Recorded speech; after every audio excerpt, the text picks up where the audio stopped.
I want to talk to you about one of the things that I see other English teachers doing that, while I understand the reason for it, in fact, I used to even do it myself, I think it can actually lead to slower or even negative progress for students who are learning American English. We're going to be talking about that a little bit today as we enter back into the Schwa Mill. Good morning, guys. Good evening. Good afternoon. Welcome to the Schwa Mill. This is your American English pronunciation review show where people send us audio files for review, and we get feedback to give some suggestions on how to achieve a more natural sound in American English pronunciation. And to guide you in this process, there's me. Hi, my name is Geoff. It rhymes with breath. That's one of the 4 keys for a natural sound in American English, including placement, pitch, breath. Trying to weaken your consonant sounds in order to strengthen your vowel sounds. And I think the easiest way to kind of demonstrate this situation I'm talking about or referenced earlier is to maybe start off with our first file for today. A twist, a mismatch, a sudden change of direction. It's that instant when we think, wait, what just happened? And then realize everything still makes sense. The surprise releases tension and boom. Okay, thanks, by the way, to everyone who's been sending us pronunciation files. As always, it's hard to have a review show without files to review, so thank you guys for doing this.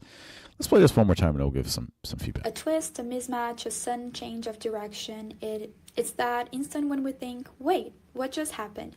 And then realize everything still makes sense. The surprise releases tension and boom.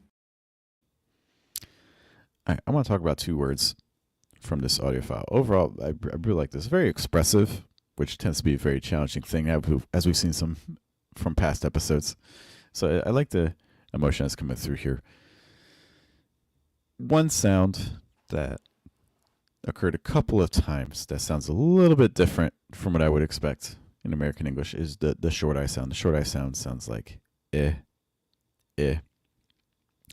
And very often to make this sound, what you need to have happen is you need to have the sides of your tongue touch your top teeth. So it's almost like you're biting the sides of your tongue. And again, it sounds like eh, eh, eh. What we don't want to happen is it to sound like e, e, e, or anything kind of similar to that. Because then your listener is going to be confused and they're going to hear an e sound when you intended to make an I sound. So again, we don't want to say this like mismatch, like instant, versus like mismatch, or instant. Okay. And this goes back to what I mentioned earlier. A lot of times when you see English teachers online, on YouTube, or maybe you even have them in class, and they're giving some advice for how to pronounce words, one of the things that we have to understand is that they're giving that advice from speaking English as a first language. And why does that matter? Well, it matters because when you're a native speaker of a language, you are talking with some specific calibration settings, we can call them. For instance, you're speaking with a certain placement. You're projecting from a certain spot. For instance, in American English, we project from a lower spot. In a lot of other languages, we pronounce from a higher spot. There's different levels of breaths. For instance, in American English, we need lots of engagement of the diaphragm. You can hear that resonance in my voice as I talk. This is something that, in general, we're going to find in American English for male speakers and female speakers. Whereas in a lot of other languages, the lungs are doing a lot more work, or the throat's a little bit tighter, or both, so we're not getting the same amount of airflow through. These are important considerations. Forget about the tongue, forget about your lips, forget about your jaw. Just these things, the amount of breath and where you project from, have huge impacts on sound. And very often, however we speak in our first language, the placement we use from our first language, or the breath control from our first language, we carry over very often to our second language unless we actively try to change it. But what we see very often from English teachers online is that they don't reference any of those things. So another common sound you'll see is like when people are talking about like the oo sound, they'll say, oh, you need to like, teachers will tell you, oh, you need to like round your lips, like oo, oo. But here's the problem. The oo sound exists across many different languages. But the placement is different and the breath is different. So if you round your lips and you do that, what can happen is you might just be like, oh, I'm just going to It's kind of like the oo sound in my first language, because for a lot of other languages that make the oo sound, they have round lips. So then what ends up happening is your teacher says, do like ooh, ooh, but then you hear students and they're like ooh, ooh, or things like that. And that's just not the same sound. It's the same mouth position, but it's not the same sound. Okay. And it's not the same sound because the placement's wrong and the breath control is wrong and things like that. So this is what we need to consider. English teachers, very often when they're giving you suggestions, they're basing it off of first language settings like placement and breath that other people aren't using. And so it's possible for a teacher to have round lips and say like an ooh, ooh sound. It sound very natural, but then students struggle and they'll still say ooh, ooh, and things like that because they never adjusted the placement or the breath because the teacher never told them. Very often because the teacher never really thought about it. So just kind of be careful when you're looking at feedback from teachers because obviously it's well-meaning, it's well-intentioned, but it's a lot of times it's incomplete information that might actually lead you to have a stronger accent instead of a more natural accent. So going back to our audio file here, that's something I would be watching out for is that like sound for like mismatch or instant. A twist, a mismatch, a sudden change of direction. It's that instant when we think, wait, what just happened? And then realize everything still makes sense. The surprise releases tension and boom. Okay. Some other just little things to watch out for. Surprise. The surprise, stress the second syllable. So instead of the surprise, it'll be the surprise. And then after that, the surprise releases. Watch out for the word releases. It kind of got a little bit squished there after surprise. The surprise releases tension. The surprise releases tension.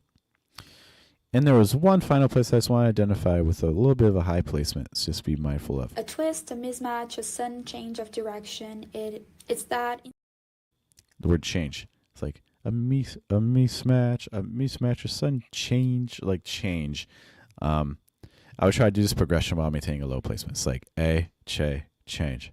A, che, change. Are you able to try to keep your placement down and your breath control there as well?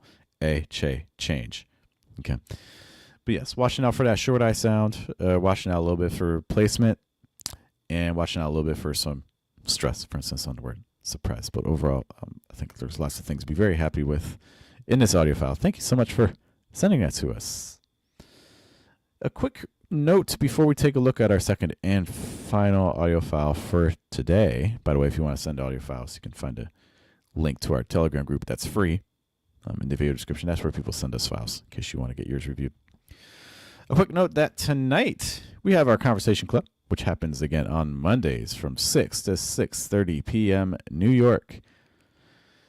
If you would like to get some conversation practice in, you want to try applying everything you're learning about pronunciation to actual speech and dialogue with a native speaker, well, then I encourage you to sign up.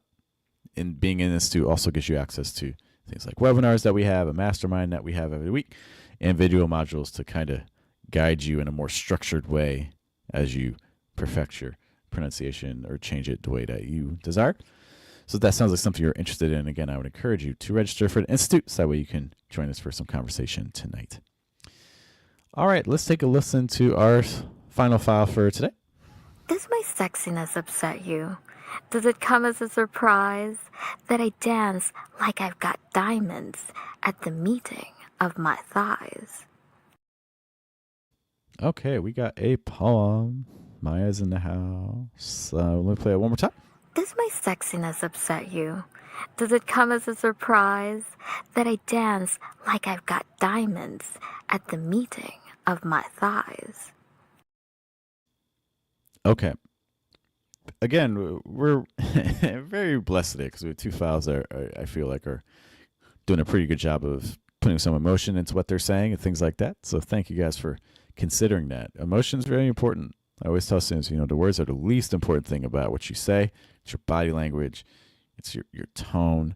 It's your intonation patterns. That entire experience, that conveys much more than the actual words you say. One of the things that I'm noticing, and this is definitely amplified because you're speaking to a microphone and the microphone's probably close to you. So we're catching this a bit. But an exercise that I think might be helpful for you is practicing extending breath, because one of the things I'm hearing a lot of pausing for breath, and that might cause some disruptions to our speech a bit. Does my sexiness upset you? Does it come as a surprise that I dance like I've got diamonds? So you kind of hear like you hear that kind of interrupting a bit. And just because we pause doesn't mean that we have to take in air. For instance, I just paused right there, but I didn't actually breathe in. Your lungs can do a lot more work than you think. And so giving ourselves more opportunities to extend the breath instead of stopping it and breathing in, inhaling, and things like that is something I think could be worth experimenting with. I think it could help you join together more of your thought groups in a way that's smoother. So that's kind of the first thing I would say there. Does my sexiness upset you? Does it come as a surprise that I dance like I've got diamonds at the meeting of my thighs? Okay. One of the things I really like about this is the wavering intonation. If you're not familiar with wavering intonation, like there's different intonation patterns. You can hear it at the ends of thought groups here. So you can have a falling intonation just like this. You can have a rising intonation like this. And then you can generally have different types of wavers. You could do like this or like this. And you can stack them, right? This or like this. All of these mean different things, by the way. Okay, English is not a tonal language. It has lots of tones. In some ways, more tones than Mandarin. So we got to be careful. I really like the wavers here. I'll try to give some examples. Does my sexiness upset you? Does it come as a surprise? You, surprise. Okay, it's like things like that. And what that does is it can add, again, all kinds of different emotions and things to what we're saying. So I really think that those moves are very natural sounding, very expressive. Does my sexiness upset you? Does it come? I'm listening to that little phrase, like, does my sexiness upset you? So, like, I'm wondering, and I think the way you said it is fine, but it could be opportunity for more pitch contrast. So, like, ness, upset. Do you see it's kind of like a 3-step progression of like ness, then it drops a lot, up, then it rises a bit, set, ness, upset, sexiness, upset, ness, upset. So just to add a little bit more contrast between syllables. Does my sexiness upset you? Does it come as a surprise that I dance like I've got diamonds at the meeting of my thighs? Okay. The other element of contrast I think is worth playing with, not because the way that you're saying it right now is wrong. I think it's just something, if you're looking to continue experimentation, adding more tools to your belt. Firmness, softness. I think you have some opportunities to use some softness a bit more here. It tends to lean into the firm. Does my sexiness upset you? Does it come as a surprise that I dance like I've got diamonds? Like that part, like dance like I've got diamonds. Because you really pop on diamonds, and then dance you also pop off on. So those middle parts could be opportunities to go even softer. Like dance like I've got diamonds. Like something like that. Just go a little bit softer there. Could make that whole sequence a little bit more dynamic if you're just looking for some alternatives. But again, the way it sounds already, I think it's pretty solid. Beyond that, I don't have a ton to say. I think that's I like it. keep doing what you're doing. I think it's working for you. With that, guys, I do have to head out, but hey, it would be great to see you tonight again in our conversation club. That's going to be at 6 to 6:30 p.m. That is free for all Institute members. So if you'd like to join Institute or find out more information about what's going on there, you can go to fluentamerican.com/institute. Thanks, everyone, again, for sending us files. We'll be back tomorrow with another edition of the Schwa Mill. Thank you guys for hanging out with us. There's a lot of pronunciation resources out there, so the fact you're here means a lot. What's up to Boomerang, or Boomer, sorry, not Boomerang, Boomer. I'll see you guys later. Hope you guys have a good day, have a good night, and a good afternoon. You guys take care.